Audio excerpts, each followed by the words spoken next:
Hello. I was going to film properly upstairs with like makeup and stuff on, but I am stuck on the couch, on my armchair, under a kitten who's very sleepy.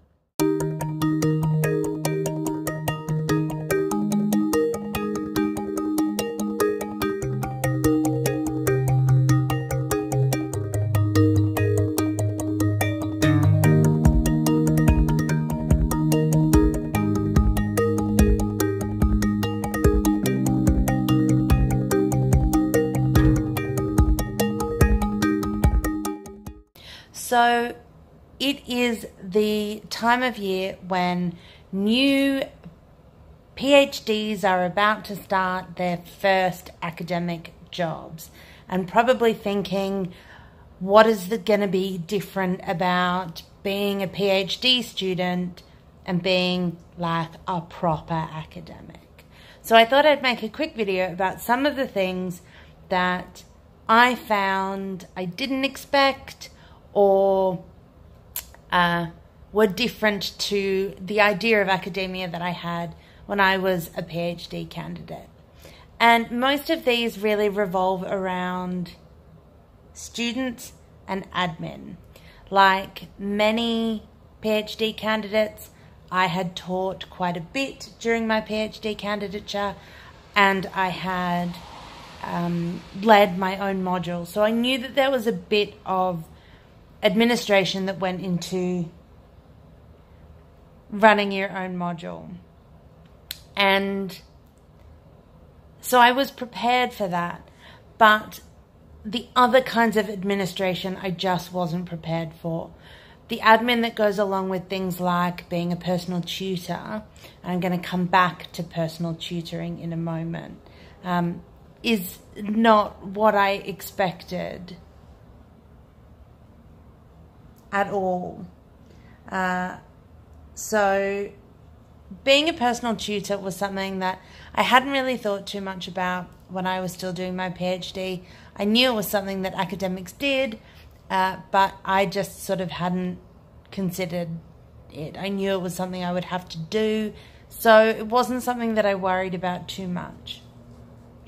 But then actually becoming a personal tutor was, for me, quite personal.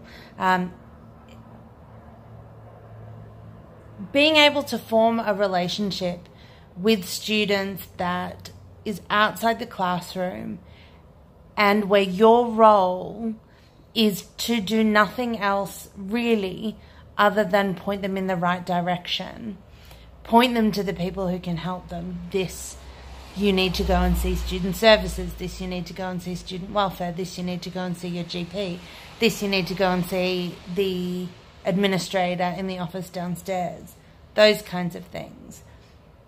But forming relationships with those students and watching them progress through several years of their study.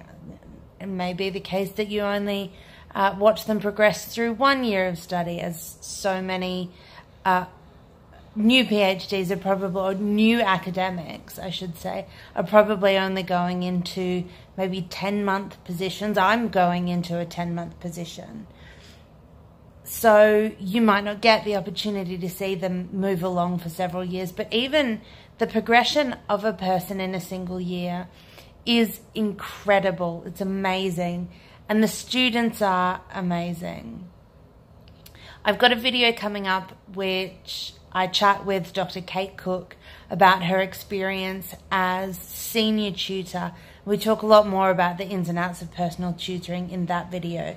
So watch out for that. It'll be coming up soon. Other types of admin, you will have to take on an administrative role probably. And that might be something easy. It might be something difficult. Kate had to take on being senior tutor. I took on being the department library rep, which quite frankly was awesome. But that's not something that I sort of considered either. And the third administrative thing is staff meetings, departmental meetings. Just the having to go to them, you don't even have to contribute. You may be in a department where the expectation is that you sit in the back and say nothing. You may be in a department that's very open and wants your ideas and wants your input.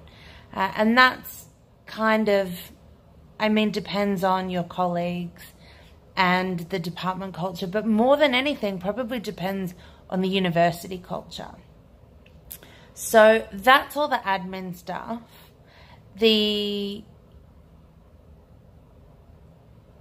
teaching side of things, I personally found like much the same. If you've run your own module before, then it's just like that, but like more than one. And that's fine. Sometimes you will have to deal more with your department X drive than other times. And that's really a university by university case. Sorry, I'm being distracted by the kitten who's decided it is time to leave my lap. And finally, probably the best thing about moving from being a PhD student to being an academic is your colleagues, because you are now a fully fledged member of the department. You are an academic. You are not a PhD student who just happens to be teaching. You are not hourly paid staff. And I know that that sounds horrible, and there's more things that I want to say about the way that hourly paid staff are treated, which is sometimes really terribly. And I'm going to post a link to my week in the life of an underemployed academic vlogs below for more of my thoughts on hourly paid staff. Not the point here. But you will now have the opportunity to interact with other academics as a colleague. And you want to take full advantage of that. And that will probably mean, if you are not assigned a mentor, ask for one. If they say, we can't really do that, then approach a senior person in the department and say, who you think will be amenable, and say, can you be my mentor?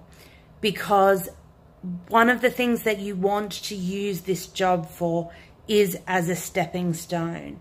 And you want somebody in your corner who will help you make decisions about the things that you need to do, not just to get your next fixed term position, but to get your permanent job.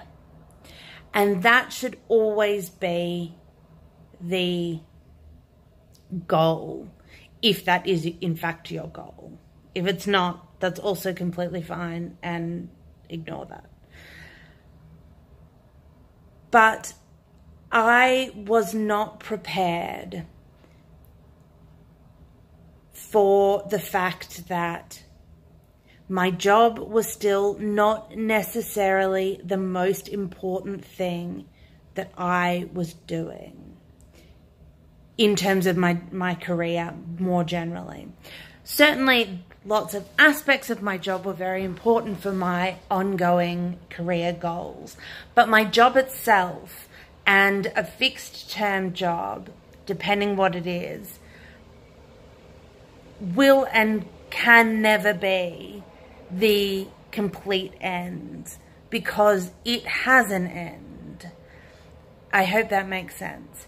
Anyway, this video is probably long enough already. So if there are any more questions, any more specific questions that you have, please ask them on Twitter or in the comments below. If need be, I can make another video answering specific questions. But for now, I'm going to go. Thank you so much for watching. Please subscribe. Please like this video.